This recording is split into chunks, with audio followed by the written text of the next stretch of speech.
Welcome. Rob Tatro here. Another episode of The Running Journey. This is episode 166 for April 23rd, 2026. This is the Boston Marathon race recap. I just ran it over the weekend, and this is me, Happy Rob, talking about a race that may or may not have gone my way. You have to listen to the episode to find out. But I'll tell you this, probably the happiest I've been after a race and throughout a race that I certainly recall. It was a very special day. I now understand a little bit more why Boston is so special, what it means, why, it's the Holy Grail, the Mecca of running. It was a very special day. I'm proud of how the day went. Charlie and I talk about all sorts of stuff in this episode. Obviously, it's a race recap, and I'm giving it, so it's going to contain stuff like musicals, events, weird stuff, trip stories, plane stuff, all sorts of hijinks and stuff that happened to me before, during, and after the race. I took my son, who's 17, and his two buddies to this race, and it was epic. It was special father-son bonding time. Even though he was with his buddies, I got to hang out with all of them. So I'm in a great mental frame of mind right now. I'm feeling good. My legs are scorched, I will say that. Delayed onset muscle sensitivity, or whatever the heck it's called, is hitting me hard, probably because I jumped on a plane right after my race. But that's a very minor detail because I had so much fun on Monday. So much fun. So we talk about the prep. I talk about the work I put into this. I talk about the execution itself, the pre-day, the race, the highlights, the other Manitobans that I saw, and everything in between. So it is a full race recap. It's a bit of a long one. Obviously, I get excited when I talk running. Charlie is hosting me this episode, so it's a little different, but it's super fun. And I just want to thank you guys for listening and tuning in. And it's exciting when everything comes together and you're rewarded for your hard work. Feels good. Feels good to be alive. Feels good to be running. Feels good to have all you guys supporting me, and just very, very happy about where I'm at. I am going to crush Berlin in 5 months or whatever that is. You guys just watch. Anyways, love this episode. I know this is one I'm going to listen to a lot down the line because I think it was my most fun day ever racing. So sit back, enjoy episode 167 of The Running Journey. It's a good one.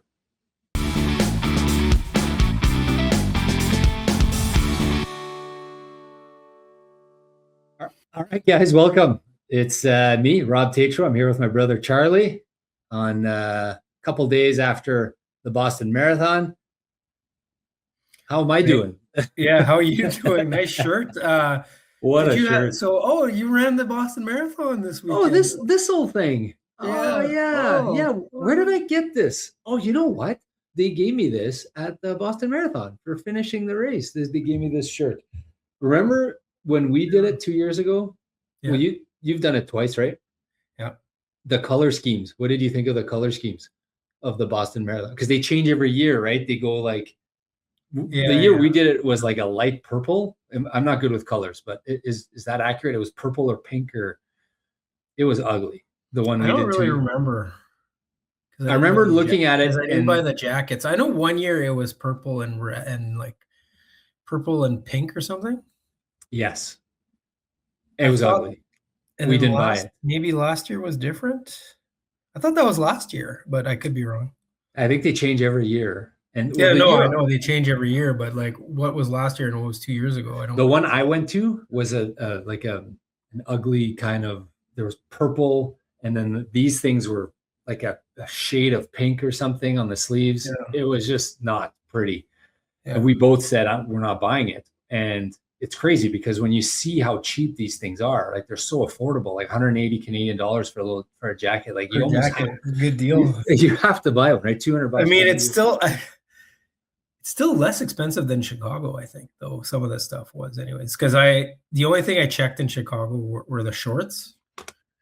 like the equivalent that I got in Boston. That's all I got from Boston was those shorts, which I wear almost every run.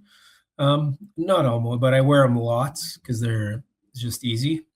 They were like, my shorts were $40, but I think in Chicago the same thing was like 60 or something. Yeah, I pulled it up. The 2024 Boston Marathon is a navy blue core with a red kind of sleeve. Okay, yeah. And you did 2025, right? What's 2025? Yeah. 2025 Boston Marathon jacket. Oh, wow. It's nice. It's blue, 2 shades of blue. It's like dark blue at the bottom and light blue at the top. Oh, okay. Yeah. Yeah. That was a blur last year. This one, I saw it and I actually bought. So this is the finisher shirt, but I actually bought it. What color are the jackets this year? Identical to this, except a jacket. Yellow and blue, the real colors. Blue, hard blue, and then yellow everywhere. So it's the colors. So I did splurge for a super affordable $200 jacket. I was like, this is so cheap. I got to buy one. Yeah. As I was there with my son. So I'm wearing this. I wanted to wear it just for the podcast. I don't know when I'll ever wear this finisher shirt, but the jacket, I have a blue Adidas, a blue kind of similar feel jacket that I wear all the time when I'm running. It's my running jacket. And I was like, I've got 1,000,000 miles in that jacket. Why don't I just replace it with the Boston? And then my son was like, humble brag, no big deal. Every time you run, you're going to wear a Boston Marathon jacket. I was like, yeah, maybe I can. But I can wear it sometimes. Yeah. I wore the Boston Marathon. So, I did the Boston Marathon. I did the Boston Marathon this weekend. So thanks for tuning in on this episode. Thanks for tuning in on the pre-episodes as well. By the way, that pre-episode was Todd was very well liked by. So I actually listened to it, and Todd dropped some pretty good bits of wisdom there at the end a couple times. So it was good to have Todd on there. I told him this at the end of the podcast. He's like, you're a good guest. You're a good guest because I think he gets less emotional than I do. And maybe not you, but he gets less emotional than me for sure. Yeah. And he's consistent. He's methodical in his approach. He's thought things through. He's very disciplined in his process. So like when he speaks there and those tidbits of wisdom, I think they resonate with people. Whereby for me, I'm just like, blah, blah, blah, blah, blah, and I've screamed stuff at a mic, and maybe that resonates less with people. But, or maybe it resonates with some people. I don't know. But Todd was a good guest. So it was a very well-liked episode, and it was very well listened to. So thank you guys all for listening and for sending me feedback on that episode. Dude, I got to tell you this. I have a million stories I got to tell, but one of the things that is happening to my life now, this happened to me on the personal side, on the finance side over the last while, is now I get stopped sometimes on the street. Like in Toronto, I got stopped in the street in Toronto and Montreal the last 2 times I was there. I was at the Jays game, and the guy goes, "You're that investment guy.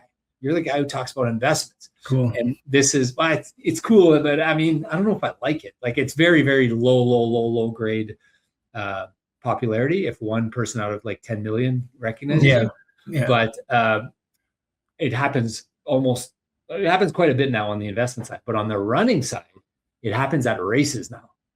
Maybe because I wear my Run with Rob stuff and people but again, this is like the 3rd or 4th race in a row where a random stranger comes up to me in the line. It happened in Tokyo, happened in Chicago. I'm in the corral. Random stranger comes up to me. "Hey, you're Rob. I know you. I listened to your podcast." This guy that Phil beat at the World AIDS Marathon. Yeah. Tom, what's his last name? Tom, I'm giving you a shout out right now. Last name, he listens to the podcast ever since Phil passed him on the last stretch of the AIDS marathon for first place. So Tom finished 2nd at the World's AIDS Marathon, and he was there running Boston, and he saw me and he came up and he said hi, and I took a selfie with him, and he says he's a big fan of Phil, not a fan of me. He's a fan of Phil. Yeah. So I bumped into this guy. Anyways, this was a story I wanted to tell. But I don't know. You're hosting this episode. So So let's take it from. So I texted you on Saturday. I'm like, "How's Boston?" So let's take it from there. Yeah, I wasn't even in Boston yet. I was on the plane, I think, or getting ready to get. You said you were in Minneapolis still. I was in Minneapolis. You slept there. I slept in Minneapolis. We were supposed to leave Friday. Delay. There was a bit of a snowstorm here on Friday. kids. So I was bringing, as a reminder, I was bringing my son and his two buddies as like a bonding trip with my son. And I kind of obviously you flew Delta then if you went. Flew Delta, Minneapolis. And then I like flying Delta. I didn't think they got delayed. So last year, as much anyways, last year I flew Air Canada and canceled the flight, had to move 3 things around. Did you have the same issues getting to Boston last year? Yeah, like we got there, no problem. But like I was on a tighter timeline than you. So I was stressing out. But we made it, and we landed and ran to the Broadway show pretty much as soon as we landed. So not as like I didn't get delayed as badly as you did, I think, but it was stressful. Yeah. Yeah, is that where you saw Shucked? Yeah, Shucked. Yeah. Okay, I told you I saw it in Toronto, right? Yeah, you told me. I really enjoyed it. So we were supposed to leave Friday afternoon-ish, and the boys were all pumped because I was picking up early from school, and we were leaving, and delay and more delays. There was a snowstorm in Winnipeg. Well, snowstorm. Would you call that a snowstorm? It was snowing quite a bit in Winnipeg, but I mean, they call things storms now. That now I'm going to sound like my dad screaming at the clouds. But back in my day, we used to go to school, and now they don't. But I guess a little bit of snow fell, so that meant delays, and that meant like the crew. Finally, we're on the plane, and I was like, I'm asking the flight attendant, is there a chance I make this connection? He's like, yeah, I think so. And then I'm on the plane and I see your arrival in Boston has been delayed by 30 minutes. So I was like, sweet, they're waiting for us. That's what I interpreted that as, right? My next connection is away. And the guy told me, oh, there's a bunch of you guys from Winnipeg going to Boston. So like, it would suck if we had to put you guys all up in a hotel and then like we have to reimburse you, right? $900 or whatever. So it's an expensive 15 minutes if you just miss it. So I told this story one time where I held the plane, right? I told the New York story one time. Yeah. So Mark, I'm texting. It was the New York AIDS Marathon. So it was the New York AIDS Marathon where I held the plane. AIDS Marathon is making a lot of appearances today. Yeah. And Marco was like, dude, if anyone can hold the plane, it's you. I was like, all right, yeah. Marco was priming me up. So I'm like, I'm going to hold this plane. I'm talking to the pilot, talking to the air. Listen, like you got to get us on this plane. And then we spent an hour and a half on the tarmac. De-icing.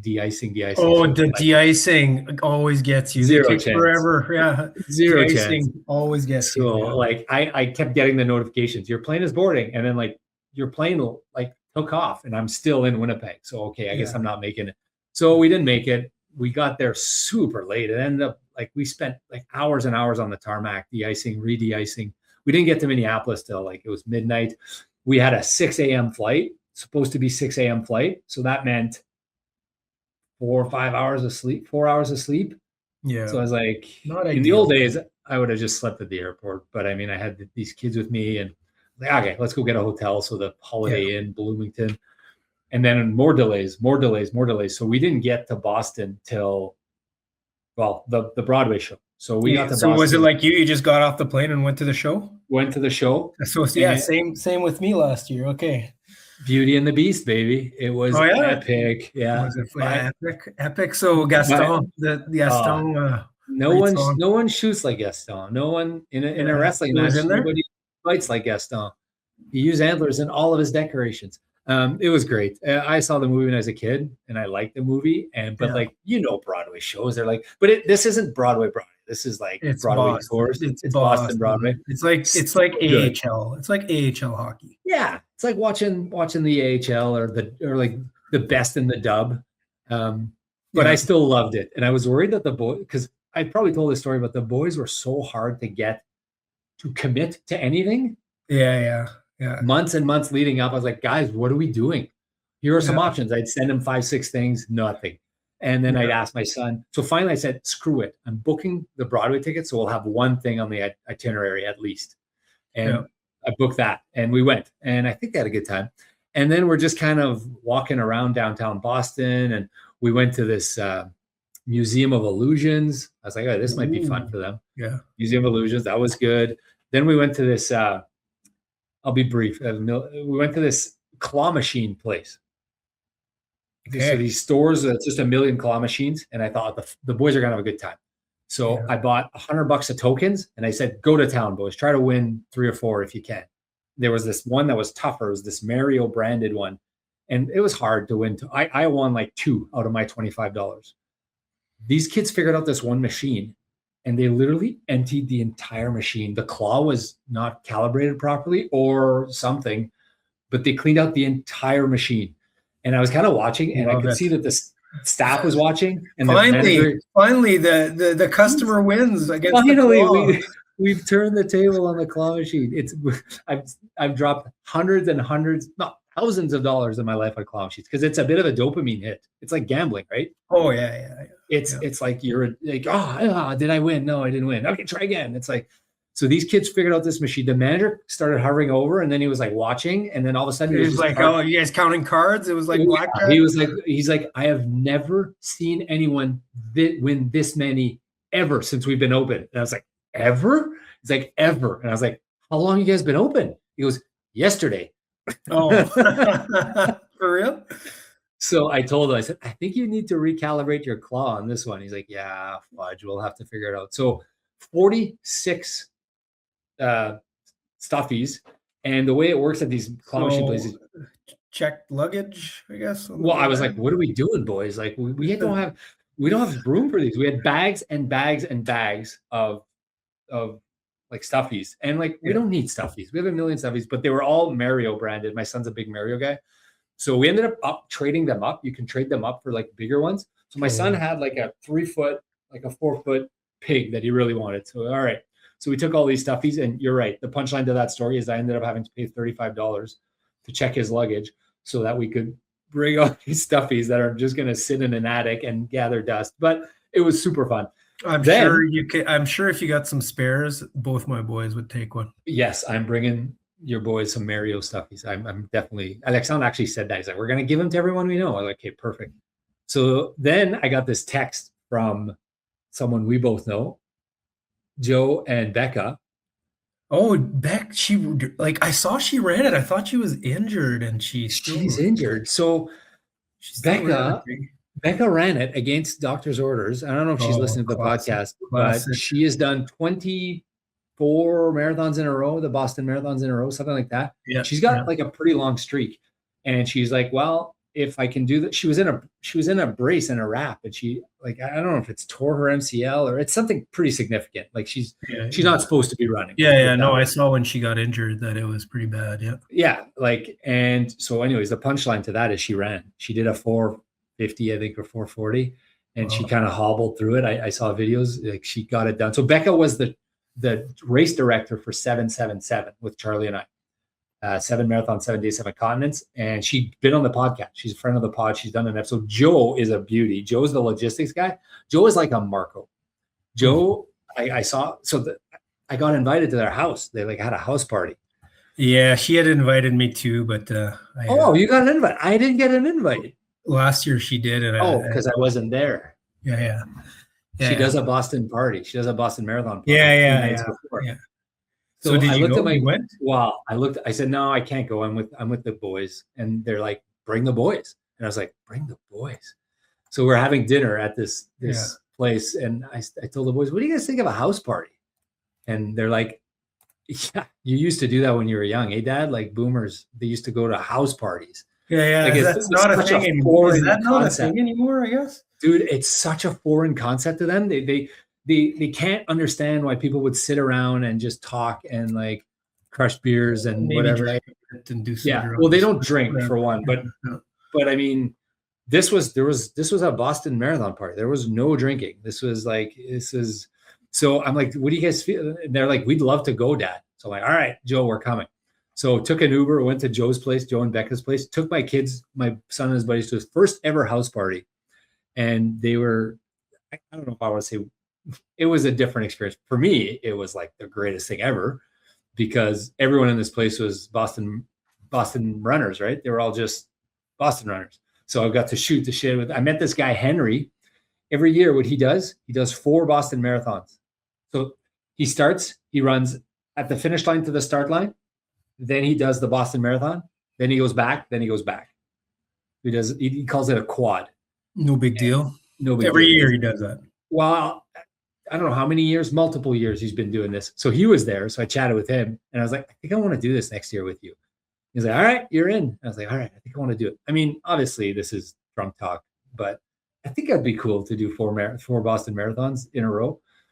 Maybe not. I don't know. But I told him I was going to do it with him. So he was like, sure, buddy. Like, Yeah. text me if you're serious. But anyways, this guy, alcoholic, sober, found running, ultras, same story as me and as me. So he wrote a book. I haven't read his book yet, but anyways, I was meeting all these Boston runners. You should see Becca and Joe's house, Charlie. It's like a shrine to Boston and to 777. They kept giving me merch, 777 merch. Oh yeah.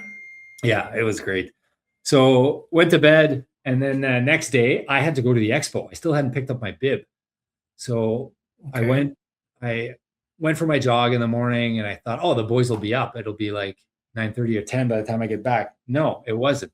It was like they weren't up till noon, I think. I was like, boys, we got to go. We got to go. So I took the boys, went to the expo. I was like, do you guys want to go to the expo? Yeah, they did. They want to go to the expo. So took them to the expo. By the way, the expo's changed, eh? How was it last year for you? I don't know. There weren't like, usually I'm thinking Chicago and Tokyo and the other ones, there's like a whole bunch of vendors that are selling shoes or watches or gels or nutrition but there wasn't. It was like very controlled. There was only the sponsors in there and the space was limited.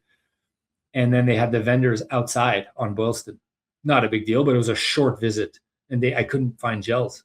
So I ended up having to go to a running store to buy gels because I didn't have my caffeine-free gels with me. I ran out of caffeine-free ones, so I needed caffeine-free gels. So I went to a store called Marathon something to buy gels. And they only had one flavor because I got there Sunday and they were sold out, pretty much sold out of everything. They was like, man, I'm so sorry. All I got left is birthday cake.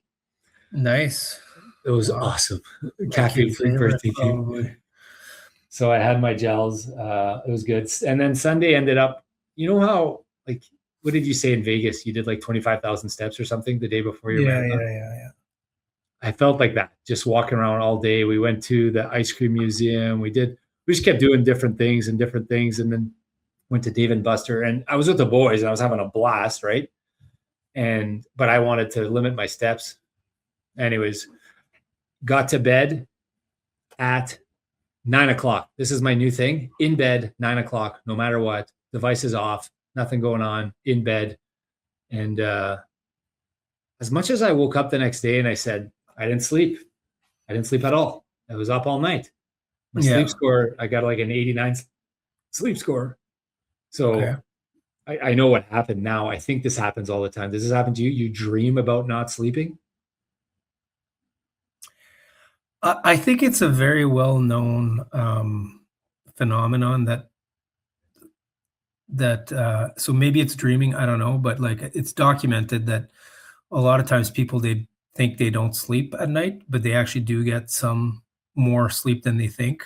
So I got that from a book I read called Why We Sleep. Oh, dude, I had it with me this weekend. I was going to read it, but I didn't get to it.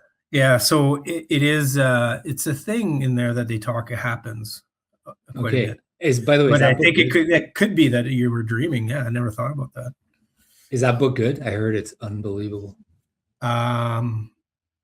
Yeah, I think it's pretty good. Yeah. Or is it No, it's really like, I mean, I feel like the conclusions that you draw from it are just that, yeah, you better sleep.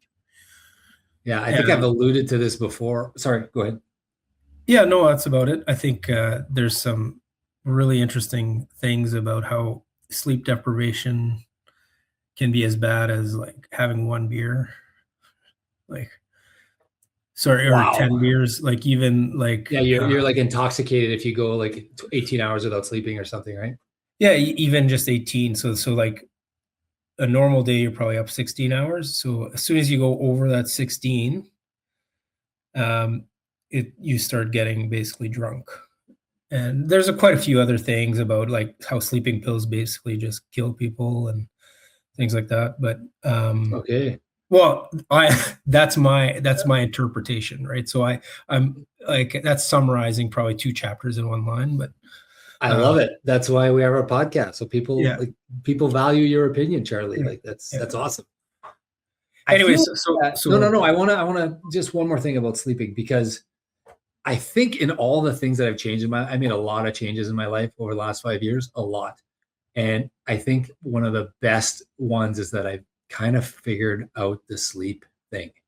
And I'm sure this book will teach me a ton of things, but like I prioritize it as like, as much as I I've been possibly struggling can. with it lately. I've just been excited about things, and I like 4 a.m. I'm like, oh, I gotta try to stay in bed for another 2 hours. Like, I Because you're like excited try to to get the day going or for a workout? the day going. Like, I just like, Like let's in go. your Like, in your I got business things world to or whatever. do. Like, or Yeah. my mind's just racing, and it's like 4 a.m. and I'm like, okay, well, I gotta sleep longer.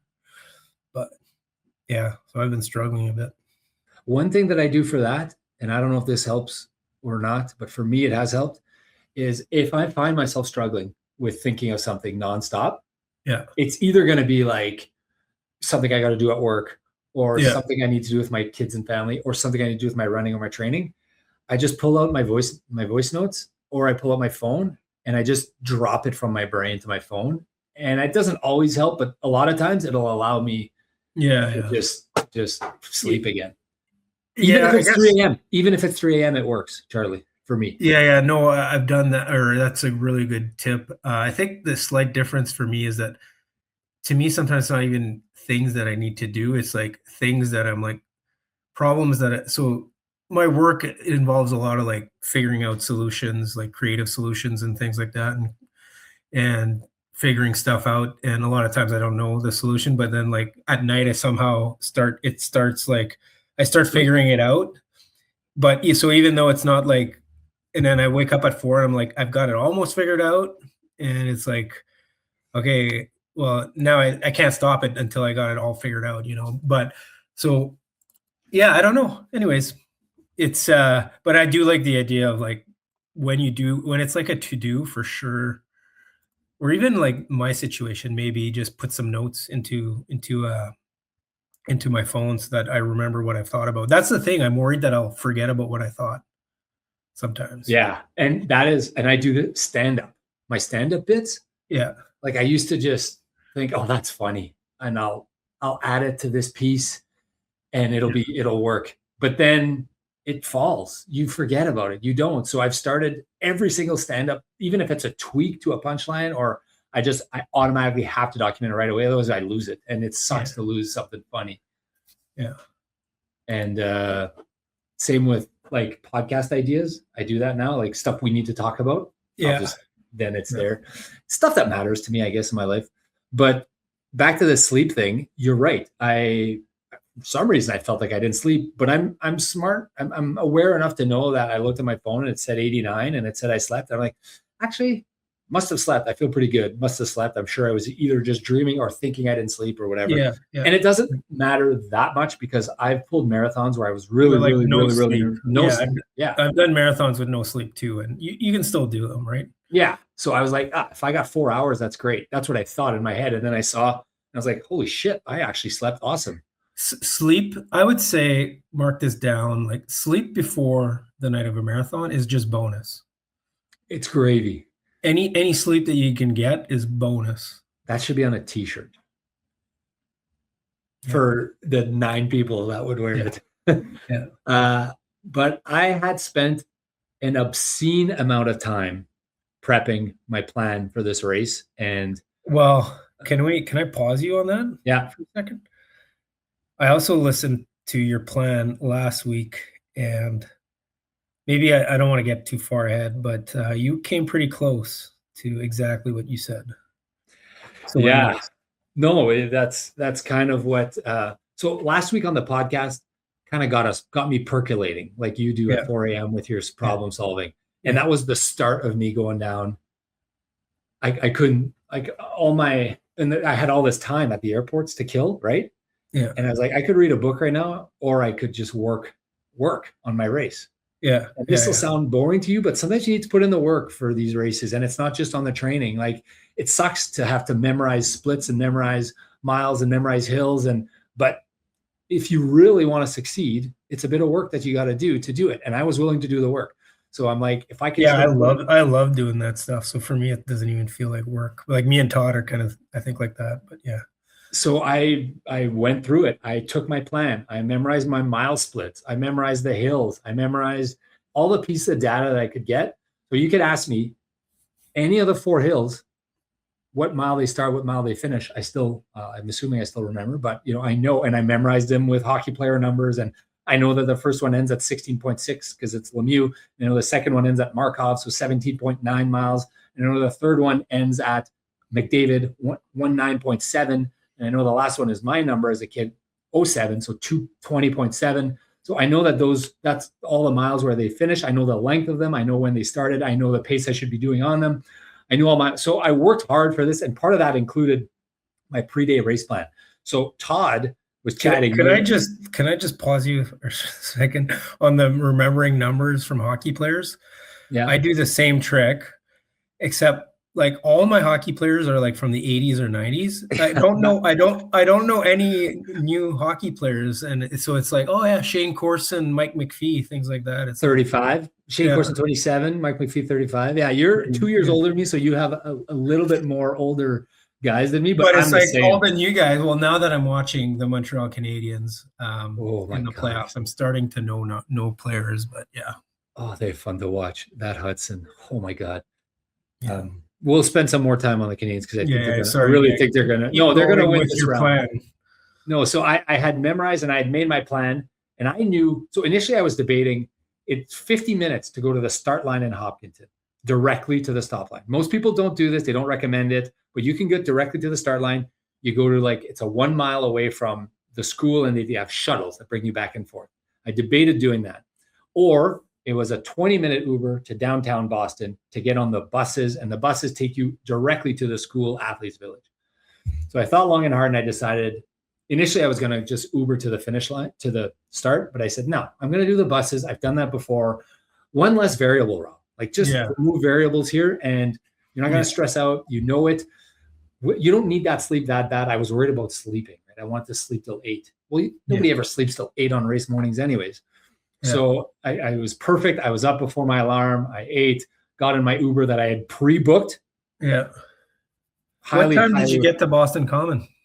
7:12 a.m. Oh, okay, good. We had this conversation on the side. Yeah. And I looked at my last year and I got there at 8:02. And that's why it was so bad for me last year. So 7:12 is, even if it would have been like 7:40. Sorry. 7:18, excuse me. 7:18. Yeah, that gives you plenty of time. I got there at 8:02 last year. Same wave. I think ordered the same wave, same corral, I think. Same wave, same corral. I ordered the Uber for 7. Oh, but it's different. So sorry, but this year there was one more wave, right? They did an additional wave or something? I'm not sure. I was wave 2, corral 2. Yeah. But I think what they did is they shrunk every wave. Like you were farther to the front, even though you were wave 2.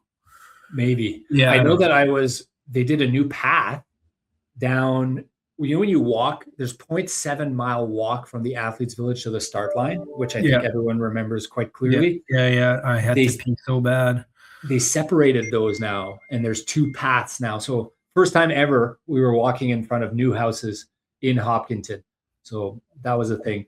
But I ordered my Uber for 7 the night before. I've never done this. I was like, how's this going to work? But the cool thing is, showed up 8 minutes early, the Uber. Oh, wow. He was just waiting for me. But I mean, I was ready early. So I got in early. So I got to Boston Common early. And when I got to Boston Common, I remembered when you and I did it, like they just waved us through because we were the first wave. But I wasn't this time. I was wave 2. Yeah. So I kind of tracked the time. I didn't get on the bus. I didn't get in through security till 7:30. I got on the bus at 7:45. And then we got going right at 8 o'clock. 8 o'clock sharp. Were you able to use the washrooms there, or did you not? I didn't need to yet for some reason. Okay. Yeah. I peed at home twice, and then but I got to tell this story about the bus driver because it's a remarkable story. My bus driver got lost.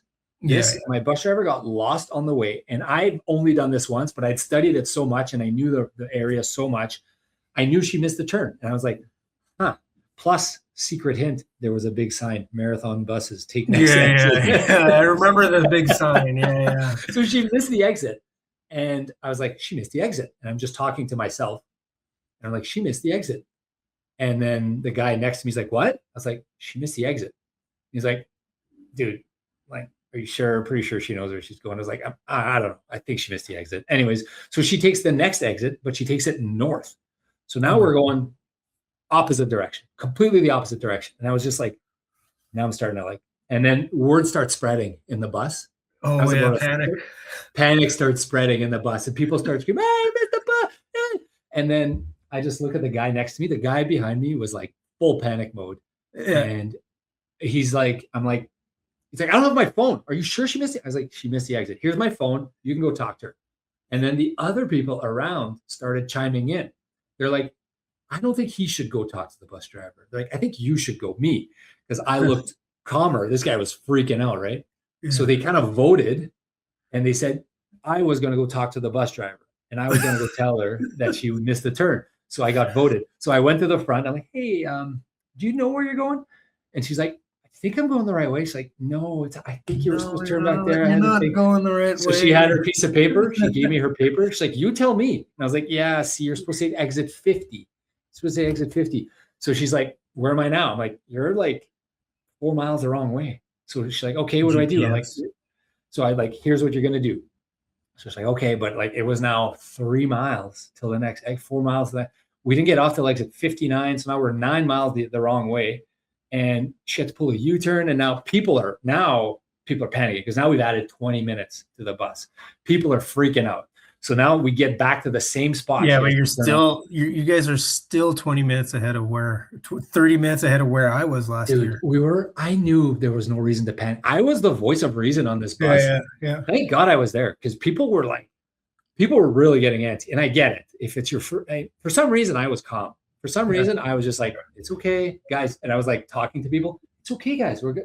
There's plenty of time there. I've done this race. I was telling people, I've done this race many times. And I did it once. There's lots of time. So finally, they started turning on the driver. So I was like reminding the driver, hey, you're doing a great job. You're doing a fantastic job today. So I was trying to rally the people. Finally, we get there. We got there at 9:20. So it took an hour. You still have an hour. Well, an hour. So 9:20, but the my corral, we were walking over at 9:35. Yeah, It was tighter. But it doesn't take that long to walk over. That's just. No. I know. So I just said, all I had to do was use the porta potty. That's all. I had nothing else to do. So use the porta potty. I just kept going in line to the porta potty the whole way, just dribble, a little bit of a dribble of a pee. And then we walked up, and then I did the same thing again, dribble with the pee, just get That's a key thing. You got to dribble, multiple. Dribble. Multiple peas. And even if you think if you don't feel like it, just keep. And sometimes you need to, maybe I'm getting old, but sometimes you need to just sit in it and let it come. Let the pee come. Yeah. Maybe it'll take a minute, but whatever, let it come. And I did that. So I felt pretty good that I was on 0 pee. The bladder was empty. Got to the start line, and I was like, oh my God, this day is going to be epic. And then by the time you get to the start line, it's kind of like go time already, right? Because I was in Corral 2. So it ended up being the perfect amount of time. I don't think I would have wanted more time or less time. It was the perfect amount of time. Race started, and I think I started right on time, right where I was supposed to. I don't know. I don't know when I started, but I was I was in the middle of the corral, so probably. So the live track didn't work. I know. Probably no, but I saw you start. You started about 1 minute before Todd, or a minute 20 before Todd. Okay. And it was quite the morning following you during meetings and stuff. Just kidding. Following you and Todd as you guys were running it. Did he go out faster than me or slower than me? He went out slower the first 5K. After 15K, you guys were 2 seconds apart. Your time. Wow. Okay. So my first, I know you're going to ask me. And then Todd started going slightly slower than you from there on in. Okay. With 5 seconds per K for 5K, 2 seconds per K at the most difference. Yeah. Okay. Sorry, go through. So you started downhill. No, I was going to say, So I started downhill and I was supposed to do a 6:35 for that first mile. Again, I'd memorized my splits, but here's the thing. I was at peace with whatever was going to happen. Yeah. I wasn't going to lose my mind early on, but I had targets. I had loose targets for my first 5K, half, 10K miles. Supposed to do a 6:35, but it was impossible. You remember this, Charlie. Right? You can't move. You're going at the pace of the pack. Yeah. And I remember that. I think I did a 7-minute mile or something on my first mile, or 6:55. It was, so I was like, okay, that's fine. Not a big deal. But then I didn't remember this part. And you told me, I'm going to admit something here to you guys. And this is, I underestimated the hills. As much as I said that I respected the hills on the podcast, I underestimated them. I didn't remember how actually hard they were and how they roll. You said it. I re-listened to the podcast last night. You said it. Yeah, but it's not like it's up and down. It's rolling the whole way. You're always in hills, right? Yeah. You said something like that. And I didn't remember that. I had, in my head, I had memorized these segments and I was like, okay, I'm up and then I'm down and then I'm flat and then I'm up and then I'm flat. And then, so like maybe that, so miles 1 through 5 or whatever, you were rattled a bit, or what? I was rattled because I was like, I won't be able to do this. There's no possible way, like up, down. But you were right on. Like every split was like, I know I was right on, but I was thinking I won't be able to do this. And then the other factor that happens to me that doesn't happen, I don't know if it happens to you guys, I get this false HR spike early on. Like whenever I do a race or a hard workout, my body. I do get that too, but to me, it's like the watch, bro. I feel like it's the watch. Oh, maybe, but I get it also with belts. But anyways, so I had this spike. It's the watch and the belt. I get them for both. Yeah. Okay, but I also felt out of breath. Like I also felt holy shit, this is hard. Like this is why is this so hard? Oh my god, LA. When I ran LA the first 4 miles, I was on pace. And I'm like, I was working way too hard. But so it sounds like you had something similar, but not as bad. Well, yeah, I was like, no, okay, I overestimated this. I screwed up. I underestimated this, and I won't be able to do But this. Then it kind of settles down, right? Yeah, I guess heart rate started settling down. Course and the course becomes a bit more flatter, I think. And then you get that kind of consistent down. There's a part there from 3 miles of nice, consistent, flat downhill. And I said, okay, I'm behind a tad. Don't freak out here, but try to gain 2 or 3 seconds per mile versus your plan. Yeah. And that's all you got to do for 5 miles and you're right back on it. And I did that and I opened up a bit and I was like, okay. And that was the last time I had any doubt, actually, believe it or not. That was the last time I had any doubt about my race and my day. Yeah. Was like that mile 4 or 5, the last hill on mile 4 or 5 was the last time I had doubt. After that, I hit a prolonged stretch of flat to downhill, which is, I think, like, I'll call it like sanity way, because you regain your sanity. You regain, okay, I've done this. I'm running. It's flat. It's downhill. I can do this. And then obviously, I'm going to go through your splits for a second here. So go ahead. 21:05. Yeah, very consistent. 21:05, 21. I'm doing the math in my head here. 21:02, 21:10. So very, very consistent splits. And then 128.50 at the half, which you had said on the podcast, you said somewhere between 128.30 and 129.15. So you were right kind of in the middle of what you had said. Yeah. And just quick point on that, I had decided after the podcast on a 128.45 split. Yeah, which is, so you missed it by 5 seconds. So yeah, I was a tad slow, but I knew I was behind. Like, because of the hills, like it's hard to control your exact pace. It's not like running flat where you just look at your watch and you got to hit that number, right? That number's continuously changing. I would imagine. Yeah, and that's one thing. Like, so you really have to manage it more by effort than what is saying on the watch. Yeah, this is the point, Charlie. First time in a while that I do a race here that like splits don't matter. Like they matter. They matter like in the big scheme of things, like at the 5K level, but like right this second, if I'm going uphill and it says 7:15, like that's fine, you know? Yeah. Yeah. It was like, I didn't remember this. So I've run New York. I've run Chicago, London, Tokyo, my last 3. They were very flat. Yeah. And I didn't have to, like, I could just metronome, same speed, same look at the watch, same splits. There was no math. There was no thinking. There was no, I could just go. I didn't have to worry about it. So this was the first time where I had to actually, and I'm glad, really pleased with how I handled it, because it would have been easy to freak out and panic. But I was like, no, put that aside. You have the fitness, run them at whatever. And I did say that on a podcast last week. I said, I'm not going to panic if I'm running them slower than I'm supposed to uphill, because I know I'm a slow runner uphill, and I'm not going to freak out about it. And that's exactly what happened. I would lose time on the uphills quite a bit early on, but I was so much faster on the downhills than the projected. What was your watch showing on like a normal type of downhill?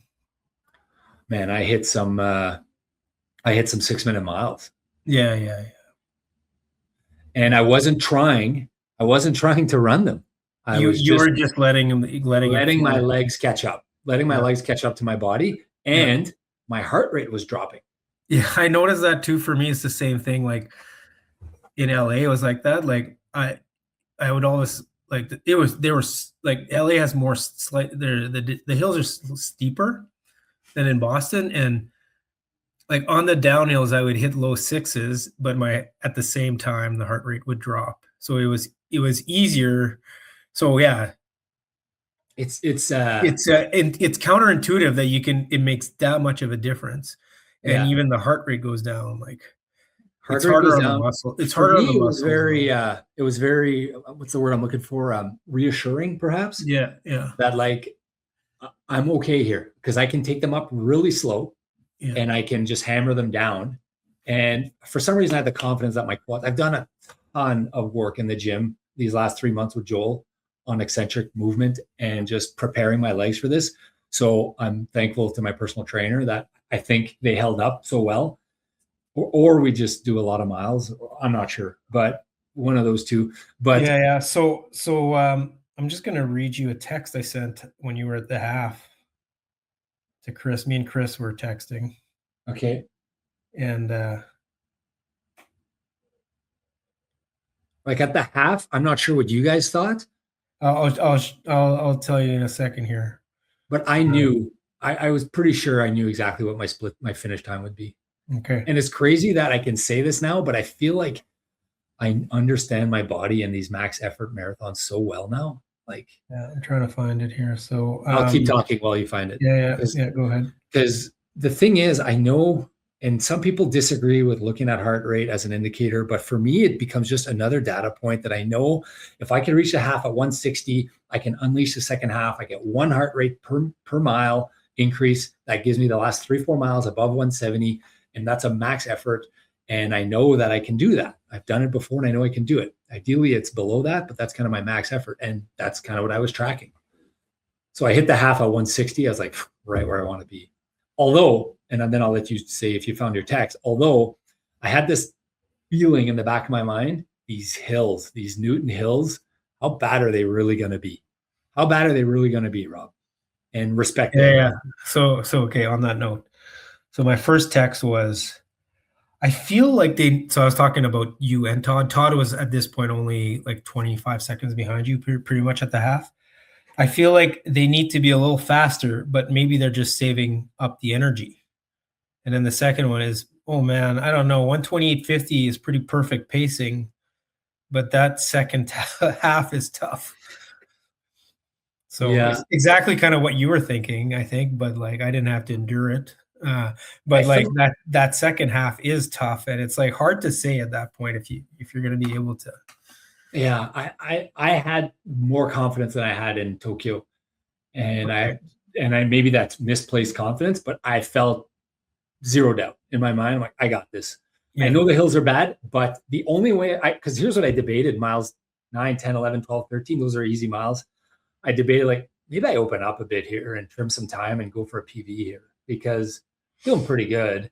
And like 256. So you were debating maybe going faster, but then you respected the hills. I did the London plan from 2 years ago. Remember when I kind of just the only thing that can ruin you is going out too fast. So you could have gone slightly faster probably, but maybe. you were making sure that you were going to get sub-3. I wanted to make sure I was getting sub-3, and I just wanted to respect those hills. So well, yeah, because those hills are Not And easy. the countdown, what I loved about the race, I loved the fact that it's broken into these clear, discernible segments in your mind. You got this opening downhill, then you got this mid kind of sanity alley where you're just kind of regaining your sanity. And then you got the anticipation for the hills, right? So like mile 10, 11, 12, just like counting down to those hills, counting down to Crosby. 16, and the one thing I remember too is like right before is that steep downhill being like, oh man, like the steep downhill kind of like for me it was like, okay, now it's coming, because I remembered the course. I was like, okay, right after the steep down, like I'm already here, and we're like, it's kind of when you hit it, you're like, okay, let's go. And I wasn't like let's go as in I'm gonna crush this hill like no, it's bracing yourself for impact, basically. I was just like, I'm ready to discover what I have here and how much time I'm gonna lose, and then I can start calculating what I need to do in the last 6 miles. That's the last 5 miles. I was like, I'm ready though. I'm mentally ready for these hills. And if I go slow, I go slow. So I knew they were coming. One thing I'll say though, in all my prep, I did not have that hill. There's a mini hill at mile 15, like before the first hill. And I didn't kind of remember that one, and I didn't have it. So it kind of knocked me sideways a little bit, because like, wait a minute, like we're not there yet. And I was just a little flustered, but it was just a mini hill, but it kind of got me going. It's like, okay, Rob, just chill. And then the big downhill on mile 16. And then it's at the beginning of 16, is it? Beginning of 16, yeah. Well, end of 15, beginning of 16, because the hill starts at 16.3. Yeah, it's confusing because that's really on mile 17, right? So yeah, I was going by what I'm going to see on my watch. Yeah, what you're seeing on your watch is 16, but it's the 17th mile. Correct. So depending on how you think, because in my head it was like 17, 18, and then 19's the rest, and then 2021. Yeah. So if you look at it on how you see it in your watch, then it's 16, 17, 18's the rest. Yeah, I had memorized it as to what I would see on the watch, because I wanted the anticipation. Yeah. So I knew that first hill, and honestly, that first hill came, and I was running with this guy next to me, and he was amped up. He's like, "That's it? That's all you got?" And he was screaming at the hill, like, "We crushed it! Bring on the other hills!" And I was like, "Yeah, that's kind of how I feel. Bring on the other hills." But I knew that they were steeper, and they were like, the first hill was an easier one. So then the second one came. Then I got the break, and then the 2-mile break. I don't remember what my splits were. Do you have them there? Like, I feel like I went fairly fast on 19. Well, it's hard to tell because 6:42 it says. I remember my plan when I did it was like, I'm not gonna push on that break. I'm gonna make sure I fully recover for the next two. What was your kind of thought process for that break? I wanted to get more confident, because now I did 2 hills. And I was like, okay. Can I believe it or not, I was thinking negative split. Okay. Well, and I was like, I think I might be able to do a negative split if I can crush these 2 hills and do like a 257 something. And but like that was like pipe dream, best possible case. And but I was like, just respect the hills, respect it. And like the 20 came, and I did a 7:02, and I was like, Rob, that was awesome. Like that was that should have been 20 seconds, and it only cost you 10. That's great. And then mile 21, that hill, Heartbreak Hill, is way different than the other 3. And so I know, and I've read online that people say it's not the hardest hill, but to me, from what I remember, it feels like it is. To me, from what I remember, it's the hardest hill because it's long. It's so long. I don't like, if the other ones were 5s and 6s, this one was a 9. Like, it's that different. And I know that might not be accurate, but that's how I felt. Also, maybe it's the 4th one, and it's like, so, but I don't know. From what I remember, it was like, hallelujah when I got to the top. I believe it's also very visually, difficult, because you're seeing people walking. You see that you're starting. I don't know if you saw any people walking. I didn't see anyone walking, but I passed. Well, I didn't pass that many people on the uphill, because again, I'm a bigger guy, so I was slower on the uphills. And I think people were taking them too fast, or I was taking them too slow. But I was just going by feel, purely by feel. And you see the hill, like you see the banner at the top, and you're like, oh my God, like this is gonna, there's a big banner at the top. You've conquered Heartbreak Hill. Yeah, And yeah, you know that when you crest that yeah. hill, it's like, I'm kind of Marathon's done. Marathon's done. done, except they just start really. Yeah. But I knew I had enough in the tank now. I was like, okay, I'm going to give myself a little bit of time to recover here because there's a downhill right after. It's fairly steep. Like it's not the steepest, but it's fairly steep right after. From what I remember. And then I was like, okay, Rob, you're feeling good. Open it up. Yeah, I started seeing your splits were in the 630s. Yeah, 636, 642, 638, 6. Yeah, so that's amazing. Those three, I was like, hammer it, just hammer it. You know, you can go max here. There's only 4 miles, 5 miles left. Like, just hammer these miles. So I tried to do that, and I know they might look like I don't know what they look like on paper, but you know, it's hard when you've kind of reached your goal, and it's like, because now I knew I had it. There's no way I was doing 7-minute miles. It's happened to me once or twice. It's very hard to chip away 10 seconds when they're meaningless seconds, right? Well, yeah, no, you need motivation. Like, so you knew you had it. You knew you had sub-3. I knew I had sub-3. I knew I wasn't going to get my negative as much. You knew so your body, your mind's just going to say, like, I'm going to do what it takes for sub-3, but I'm not going to do much more than that. Yeah, and I kind of felt a little bit like a failure there because I feel like I could have tried maybe another 20 seconds in the last 4 miles, 4 or 5 miles. 5 seconds per mile would have been doable, but I didn't do it. Yeah. And I just freaking took it all in at the end because I don't remember. Well, maybe I don't remember a marathon where I felt like this happy at the end.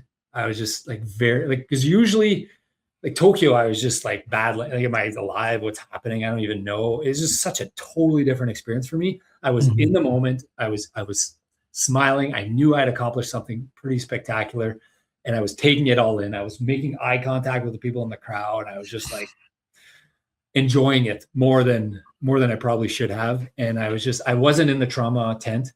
I made that term up. I wasn't in the trauma tent. I was just really appreciating the race and loving it and just thankful for everything and feeling good and already thinking about my next race. And so the last 2 miles were really, really fun. And it was just, I know you kind of cruised in like fast. Well, I mean, the end of a marathon is still a bit hard. No, for sure. But this was not like Tokyo where like every ounce I left from the course. And the last year when I ran it, and I think maybe I had the same thing where my motivation was gone at the end a little bit. Actually, both years, because I knew I was going to hit my number. I wasn't going to hit my number, but I knew I was going to get a decent number. And so it was like not all out push. It was like same as you, where it's like, okay, whatever, we'll just kind of finish it. But I do remember all of a sudden turning right there on Harrisburg. Yeah. And right on Harrisburg. You're already here? I know. Thinking it's already done? Yeah. And like, I kind of like it just seemed to like that tells me that I probably didn't go hard enough because I was like, it's already done. Yeah, this was a cool, really, really, really, really cool. Totally different than my last Boston experience where I was kind of just miserable the whole way through because I knew you were miles ahead of me and I wasn't gonna, and I was just I didn't want to be there, but I was soaking it in. And I remember I was turning, I was like, I'm already done. And that's the feeling you get, eh? When you turn that corner the first time, it's like, oh, we're done. And then you see the finish line. I remember thinking like, oh, I'm done already. And it's like, all of a sudden I had energy. I was like, well, yeah. And I look at my last half mile and it was my fastest pace by far of the whole race, by far. Yeah. My last half kilometer was a 3:49 kilometer pace.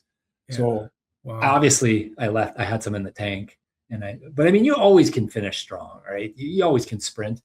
So, you know, a tad regret. Maybe I could have gone a minute faster, 30 seconds faster somewhere. I think you could have done the 255 that I called or 256, but you made sure you get your goal. So I respected the hills because I didn't remember and honestly, I got shit scared those first 5 miles there. I was like, like, what did I sign up for here? I got scared. So one of the things as I was following you and Todd and quite a few other Manitobans, but especially you and Todd, was that like I started realizing how good my performance was even though I didn't break 3 hours in 2024, like I that was because I saw you guys as like being way better than me. And so made me think, yeah, that was a good performance. And I checked it and I ended up finishing like 3,000th overall for that year. And What did I finish? so you were like 5,000. So I was like, even though the time, I know Way that tougher year. I know that people are better running now, so that's a factor, but like it made me appreciate that. Like I think I underappreciated my effort. My like I was proud of it, but like it was really good. Well, Todd said it on the podcast. Yeah, I don't think I realized how good that was. So just because it's like it doesn't have the 2 at the beginning, right? So it is way harder than Tokyo or London or Chicago. It is not the same race. It's not the same race. Course. It's a tough course. Like, but it's not even the same race because like those other 3, if you're a treadmill runner, you can crush. Yeah. This is I don't want to overstate this, but it's kind of a different sport a little bit. It's totally different. And maybe just because I don't run on hills, maybe. Yeah. But it's like your effort there is it's way better than, I don't know, than all your other efforts for sure. Yeah, it was. Yeah. And if you had today's weather, or if you had my Boston weather, who knows? You're probably I think I would have been close. Yeah, for sure. Anyways, so and the first thing I did when I finished, I started thinking about Todd. Todd. So you text me, I'm like, you're like, oh, how's Todd doing? I'm like, it's gonna be a buzzer beat. It's gonna be a nail biter or something. I don't know. It was a nail biter. I was following Todd and I was like, oh, he needs a 640 on the last mile. The last mile is there's the hill, there's the overpass hill on the last mile. Yeah, so but I knew that at the end, once you turn, it's downhill. Like I knew, like I remember sprinting that last part. So I was like still kind of hopeful, but no, he didn't. So when you guys were following Todd, you thought he had it? You thought there was a chance? No. No. So my instinct at the half was like, I thought you were going to get it. I thought you were just conserving. And I thought Todd had a bit of a chance, but I could see it go either way at the halfway. And then as it got closer to the end, I'm like, it'll be hard to hold on. And to be clear, Todd finished with, who was on the guest show last week, 3:00:27. He missed it by 27 seconds. Which is still a 2-minute PR on a tough course. On a tough course. So I hung out with Todd after because I wanted to know if he was ahead of me or behind me. Yeah. And so the whole time he was like a minute 20 behind you. And like I was getting the updates like one after the other. How often did it update? Well, at the beginning, every 5K. Okay. And then plus there were a few at the more. half. And then at the end, you were getting more. Yeah. Because I remember there were a lot of mats. There were a lot of mats. So I thought, oh, is he ahead of me? And you texted me. He's like, no, he's behind you. He's like, okay, so I'll wait. So I just waited. It was like a minute. Like he was like right behind me. But because I texted you right after I crossed. And of course, they're giving me a hard time. Oh, keep moving. Yeah. Relax. Okay. Like I just ran the Boston Marathon. Chill for 2 seconds. Yeah. And then I saw him come and I gave him. They're doing their jobs because you got to keep. No, I know they're doing their job. But And then Todd was like, I was in Tokyo. He was like, he went deep. He went deep in the trauma tent. Like it was a pain cave. He worked very, very hard for his 3:00:27. So I hung out with him. I took photos of him with the medal. I walked with him. He was having a hard time walking. He was like, he needed water. He needed water. He went really hard and he met up with his wife and very, very pleased with Todd. And I mean, I was going to say the guests of our show. Yeah. Performances. So Scott Dodds did a 2:29. That's got to be a PB by him. Scott, like, dude, you're a machine. So talking about Scott, you have to see. There's a documentary about Saffron Centennial that you're going to have to see. I know. You make a couple. You've got like 2 cameo like background appearances in the pain cave. No, it's at the beginning. You don't. No, not really. So friends of the pod. So Scott Dodds, Johnny Coffin, 240. I read on his Instagram. I think he said he went out a little too fast or it wasn't something in his quads. Still a great day. He said he wasn't feeling great, I think. Victor, personal best by a lot, I think, 243. 243, yeah. I don't know Jackie Lowen and Ashley Elliott, but I will tell you this. Greg Penner texted me after, and he goes, like, oh, you ran with Ashley. And I was like, no, sorry, I don't know who Ashley is. He said, oh, another Manitoban. I thought you guys might be running together because like we were exact same splits and we were running.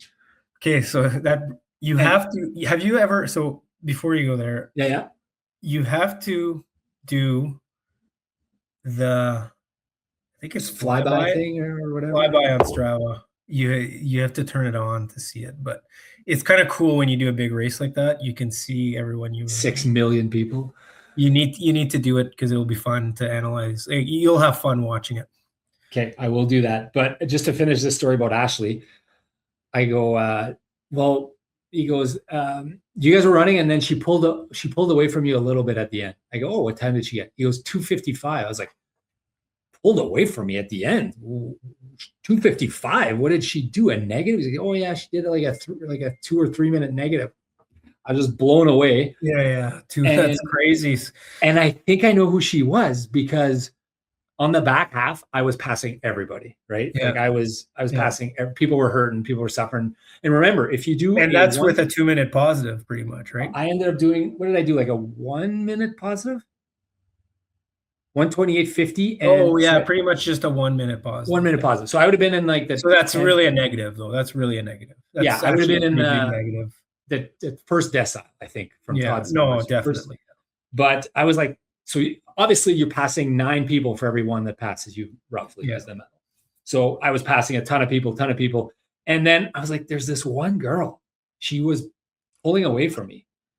And I bet you it was her. I told Greg this. So anyways, congrats to Ashley Elliott for doing an obscene negative split and doing a 2:55. Janine Zajac, Sub-3, 2:59. She's Manitoban. And then a bunch of other people here. Bob Cox, Bo had a day. Bob Cox, man, that guy's, what did he finish? Like 27th or something in his age category. Congrats, Bob. Carolyn ran without a watch. I'm super excited to hear how her day went. I want to listen to that. Apparently they recorded an episode yesterday, so I'm going to listen to that. Kathleen Caitness had a good day. Who else on here? Anyways, a bunch of Manitobans. Victor, we talked about him. Victor Leouet. Yeah. Okay. Wow. And then it was finish, like rush to the Airbnb and then rush to the airport to catch the plane. It was a very stressful. That's like my marathons. Yeah. That's the only reason I didn't walk the second half of LA. I was thinking about that in the first 5K. Like I actually thought about, oh my God, am I going to have a Charlie marathon here? And I'm going to have to like miss my flight and what's going to happen? But then I got to tell this one other story. I'm on the plane. And everyone's wearing your jacket, obviously. I wasn't, but everyone else was. So everyone, like there were 1 million Boston Marathon runners going to Minneapolis. And I sat next to this girl and she had finished the Boston Marathon. And she's telling this story about her bus driver getting lost. And she's like, we're talking about the Boston Marathon. And she's like, and you wouldn't believe this guy went up there and talked to the bus driver. And I was like, you got to be kidding me right now. I was like, are you? And she's like, wait a minute. And she's like, it was you. She's like, you're the guy. And I was like, you were on my bus? She's like, I was on your bus.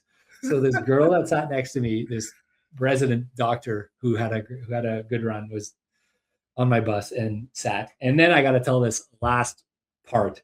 And then whatever, you could say whatever. But I asked, so I've been using Claude, a lot to help me just bounce ideas off of trainings, whatever. Just I use it a lot to keep me sane or insane, but for my training. And he knows how bad I wanted to get Sub-3. Anyways, I did the Boston Marathon today. Guess what I did? And he goes, Sub-3. And I go, that's not fair. That's not fun. I want you to guess an exact time. And he goes, 2:58:42. And I responded, you got to be kidding me. Like, did you? No. Didn't you have it right on? Exactly. What did I do? 2:58:42? I thought it was 47, but hold on. I could be wrong. Maybe I'm wrong. Anyways, you got it right on. 2:58:42. He got it exactly on. I'm like, did you search? He says, no, I didn't search. I just guessed. And I asked, tell me your pros. He's like, well, I knew you were Sub-3 and I knew you'd probably get a buffer and blah, blah, blah. I guessed. And I was like, wow, he got it exactly on the nose. exactly on the nose. And you were like, nah, he found it online. But I don't think he was able to. No, right? there's no way he found it online. I tried doing it, and it wasn't. No, he couldn't. Like, I think you could eventually get it, but he couldn't get it. Okay. So, yeah, it was fun days. Fun, absolutely one of the most fun days. I'd say the funnest marathon I've ever had. And I remember I used to chirp Boston. I used to be, Boston, not even close to as fun as New York, because I know why now, because I had a shitty experience with Boston. And New York, I had a pretty good experience. But like, this was a fun course, just fun volunteers. That Screaming Alley there at mile 12, 13 with the college sororities is something else. My gosh, you have to experience that. Like as loud as you could possibly scream for a good mile. Very loud. It's very loud. And then just I don't remember. That's like a downhill area too, eh? So yeah. I don't remember like there being people gotta relax a bit. Were there people the whole way last time we did it? Like there was. I don't think so. I thought there was, like, at the beginning, there was tons of places where there wasn't people, I thought. Maybe I misremember, but I felt like there were way more people this year than last time that I ran it. It's possible. Like it was. Yeah. And the sheer number of amputee runners, blind runners that I saw, like assisted runners, it was really cool to see these people persevering through adversity. So I had fun. Really glad I went with my boys. I should say my son and his buddies. They had an experience. They had fun. Made it back late Monday. I would not recommend just jumping on a plane. Like, do you remember what your legs did after? Like, I had a hard time getting out of my plane seat. Like it was. My legs weren't too bad. I mean, I didn't really run as hard as you would. Okay. Okay. So now I'm a few days after, and there's a lot of soreness in my legs, and it's like, when you're lifting your legs with your hands to get them to move. I know it'll get better. I'm not worried about it, but there's a lot of soreness in my legs, and I'm just excited. I'm excited about Berlin. I want to go real low, 250, and I'm excited about your backyard, which is coming up. I'm excited to live kind of vicariously through you. So anything else on this Boston episode, Charlie? No, I mean, I'm just going to close it off by saying, like, I'm actually surprised. Like, I know that you do amazing things, but like to pull off the sub-3s and how quickly you've done them with your injuries and all, and just the Trandalo broker method and all that, like, I don't know. I'm amazed. I'm just amazed. So congratulations. Thank you. I got a message from Ray LaFleche. I sent it to you, friend of the pod. I have a friend of the pod. He listens to the pod, I guess. He says we got to trademark the LeBroker method. He says, I think you're onto something. I think you're onto something with this LeBroker method. So thank you for that, Charlie. It's been fun, really, really fun. And I'm in a really good spot mentally. So great. I'm in a great spot mentally. So excited. Excited for the next build. Excited for the Supper on the Centennial. I got to go watch this documentary. When is it out? It was out. Oh, it was out this weekend, right? It's already out. It's on YouTube right now. Okay. I saw the trailer for it, but I didn't. It was like, I'm going to go watch that. Yeah. Scott all right, that's it. Makes an appearance. Yeah, man, that guy can run. Holy smokes. 2:29 at the Boston Marathon. That's fast. And by the way, like the winner did what, a 2:01 or something? Someone's going to break 2 hours. It's coming real quick. Like it is coming. Have we debated this? I mean, if someone would get, so if there would be a point-to-point course on a flat that you're downwind, definitely it's doable. I think the next kind of good weather day on a flat on a Tokyo, Chicago, or London, I think it's happening. Okay, so all my recap episodes, this one went way too long. Sorry, I like to talk way too much. We'll wrap this up, and good luck with your training. And guys, the next episode is a really, really exciting one because Charlie is about to attempt something pretty special. He's about to do his backyard 1 hour loops where he has got to do 6.6 kilometers every hour on the hour. So that's the next episode. You have to tune into that one. It's going to be a great one. So thanks for tuning in, guys. Send this to anyone who did the Boston Marathon. Send me your thoughts about the Boston Marathon. And hey, can you guys do me a solid? Anyone who's listening here, we have like no reviews on our website, on our 5-star reviews. We have nobody who's taken the time, and like it would help us a lot please just go and give us a 5-star review wherever you listen to your podcast. It means a lot to us. It would help us. We're trying to do something organic here. So anything you can do helps. Thanks, guys. We'll see you in the next episode.